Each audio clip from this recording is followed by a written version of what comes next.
ఏకాభిప్రాయము అంటున్నారు. కుటుంబ సభ్యుల మధ్య ఏకాభిప్రాయం కుదరటం లేదు. కుదరాలంటే ఏం చేయాలి? ఏ ఒక్క విషయంలో అయినా ఏకాభిప్రాయం కుదురుతుందా? వెంటనే కుదిరిపోతే ఇక డెవలప్మెంట్కి అవకాశం ఎక్కడొస్తుంది? ఒకళ్ళు ఒక మాట చెప్తారు, ఇంకోళ్ళు ఇంకో మాట చెప్తారు, ఇంకొకళ్ళు ఈ ఇద్దరికి అర్థం కానిది లేదా మరో ఐదో వాళ్ళు వీళ్ళ నలుగురికి కూడా అర్థం కానిది మరో అభిప్రాయం ఏదో చెప్పచ్చుగా. అంటే కొత్తదనానికి డెవలప్మెంట్కి ఎప్పుడైనా ఆస్కారం ఉండేది ఎక్కడా? అవతల వాళ్ళని కూడా మాట్లాడనిస్తేనే. అందరూ కలిసి కుటుంబ పెద్దగా ఒక ఆయన చెప్పారు, అందరూ విన్నారు, ఫైన్. ఒక తరంలో అది నడిచింది, అది జరిగింది, సాధ్యమైంది. కానీ ఇప్పుడు సాధ్యం కాకపోవచ్చు. ఎందుకంటే అందరూ చదువుకున్నారు, కమ్యూనికేషన్స్ పెరిగినాయి. With the invention of electronic media మనకేమైంది, ఫింగర్ టిప్స్లోకి ప్రతిదీ వచ్చేసిందిగా. సో వీటన్నిటితోటి ఏమైంది, నాలెడ్జ్ అనేది పెరిగిపోయింది మనిషికి. పెరగటం వల్ల ఏమైంది, అభిప్రాయాలు ఏర్పడతాయి. అభిప్రాయాలకు అవకాశం ఇవ్వాలిగా. అంటే వాళ్ళందరూ నోరు నొక్కేయడము కరెక్ట్ కాదు. ఒకటి, అందరి అభిప్రాయము ఇదే ఉంటుంది అని అజ్యూమ్ చేసుకోవడం, ఊహించి నిర్ణయాన్ని ప్రకటించడం, అది కరెక్ట్ కాదు. సో ఎప్పుడైనా సరే కాంట్రడిక్షన్స్ అంటారు వీటిని, వైరుధ్యాలు. వైరుధ్యం ఉన్నప్పుడే ఇంప్రూవ్మెంట్ అనేది ఎక్కడైనా సాధ్యమవుతుంది. వైరుధ్యాలు అనేవి కుటుంబంలో అనివార్యం. ఆ కాంట్రడిక్షన్స్, ఆ వైరుధ్యాలు ఎలా ఉన్నాయి అంటే స్నేహపూర్వకంగా ఉన్నాయా, శత్రుపూర్వకంగా ఉన్నాయా అన్నది పాయింట్. అది చూడాలి. ఒకవేళ నలుగురు మధ్యన ఏకాభిప్రాయం అంటే ఆఫ్టర్ ఆల్ ద కాంట్రడిక్షన్స్ అన్నీ అయిపోయిన తర్వాత ఫైనల్గా వచ్చేది ఫైనల్ అభిప్రాయం ఏదైతే ఉంటుందో దానికి అందరూ కన్విన్స్ అవ్వాలి. ఒక కన్విన్స్ అవ్వడం దగ్గర కనుక కష్టం వస్తే ఐ అడ్వైజ్ దెమ్ ఒక ప్రొఫెషనల్ దగ్గరికి వెళ్ళి, వాళ్ళ ఫ్యామిలీకి తెలిసిన, లేదంటే ఒక మంచి ఫ్యామిలీ కౌన్సిలర్ దగ్గరికి వెళ్ళి ఇది మా సమస్య, సోషల్ కౌన్సిలర్ దగ్గరికి వెళ్తే సామాజిక సమస్యలు కూడా ఏవైనా రిజాల్వ్ చేసుకోగలిగే అవకాశం ఉంటుంది. కొన్ని ముఖ్యమైన పాలసీ మ్యాటర్స్, కుటుంబానికి సంబంధించిన విషయాలు ఉన్నప్పుడు వాటిల్లో ఏకాభిప్రాయం సాధించడం అత్యవసరం అయ్యే పరిస్థితులు కూడా వస్తాయి, అవసరం కావచ్చు. అలాంటప్పుడు ఏం చేయాలి, దీనికి కొన్ని గ్రౌండ్ రూల్స్ అంటే కొన్ని పద్ధతులు పెట్టుకోవాలి. ఎట్లా, నలుగురు, ఐదుగురు, ఆరుగురు, 10 మంది ఇంట్లో కూర్చున్న వాళ్ళందరూ కూడా అందరూ కూర్చొని ఫస్ట్ ఓర్పుగా కూర్చోవడం. ముందు ప్రీ ఆక్యుపైడ్ నోషన్స్ అంటారు, ముందే స్థిరమైన అభిప్రాయాలు. అమ్మే ఉంది గ్యారంటీగా ఇదేగా చెప్పేది, నాన్నగారు ఎట్లాగో దీన్ని కాంట్రాడిక్ట్ చేస్తారు, తమ్ముడేమో ఈ రెండింటికి పూర్తి ఎగెనిస్ట్గా ఇంకోటి ఏదో చెప్తాడు. అంటే ఏది కూడా స్థిరమైన అభిప్రాయాలు ముందే ఏర్పరచుకొని కూర్చోకూడదు.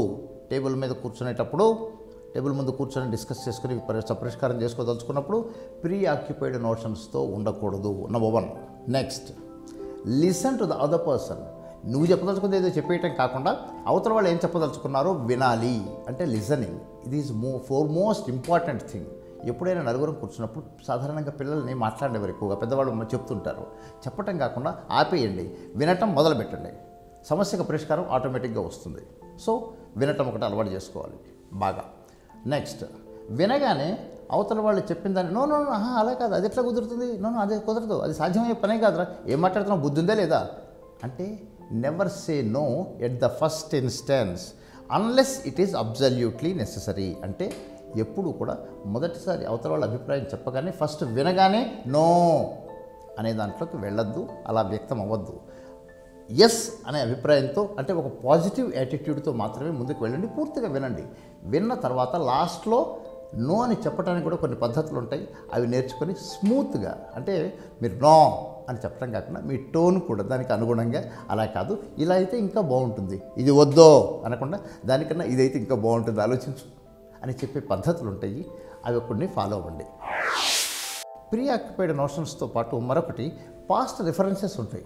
ఇప్పుడు నీ మాట ఇప్పుడు విన్నాగా, ఇదివరకు వింటే ఏమైందిట, ఇదేగా జరిగింది, అమ్మ చెప్పిన మాట వింటే ఏమైంది, ఆడపెత్తనం అయితే ఏమవుతుంది, ఇట్లనే ఉంటుంది.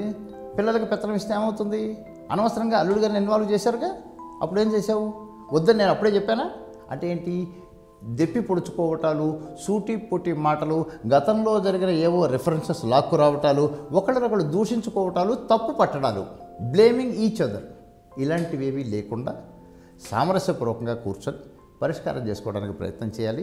ఒకవేళ పరిష్కారం అప్పటికే కూడా సాధ్యం కాకపోతే నేను చెప్పినట్లు ఒక ప్రొఫెషనల్, అంటే ఒక ఫ్యామిలీ కౌన్సిలర్ని కలిసి అతన్ని, అంటే ఒక థర్డ్ పర్సన్ అయి ఉండాలి. అంటే థర్డ్ పర్సన్ ఎప్పుడు కూడా మీకు రిలేటెడ్ అయి ఉండకూడదు. అంటే మీ ఊరివాడో, మీ పక్కవాడో, మీ కులం వాడో, మీ మతం వాడో, అంటే మీకు తెలిసిన వాళ్ళు అయి ఉండకూడదు. హీ ఆర్ షీ ఎవరైనా కావచ్చు. ప్రొఫెషనల్ కౌన్సిలర్, ప్రొఫెషనల్స్కి ఏముంటుంది, నిష్పక్షపాతంగా జడ్జిమెంట్ చెప్పగల శక్తి ఉంటుంది.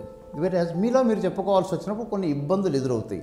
నేను అమ్మ ముందు ఈ మాట చెప్తే అమ్మ ఏమనుకుంటుందో, లేకపోతే మా ఆయన ముందు నేను ఈ మాట చెప్తే ఏమనుకుంటారో అని మీరు చెప్పదలుచుకున్నవన్నీ కనుక ఒక ప్రొఫెషనల్ కౌన్సిలర్ని ఇన్వాల్వ్ చేసుకొని వాళ్ళ ద్వారా ఫైనల్ అది అంటే మీలో మీకు తేలనప్పుడు ప్రొఫెషన్ ద్వారా రిజాల్వ్ చేసుకునే అవకాశం ఉంటుంది. Good luck.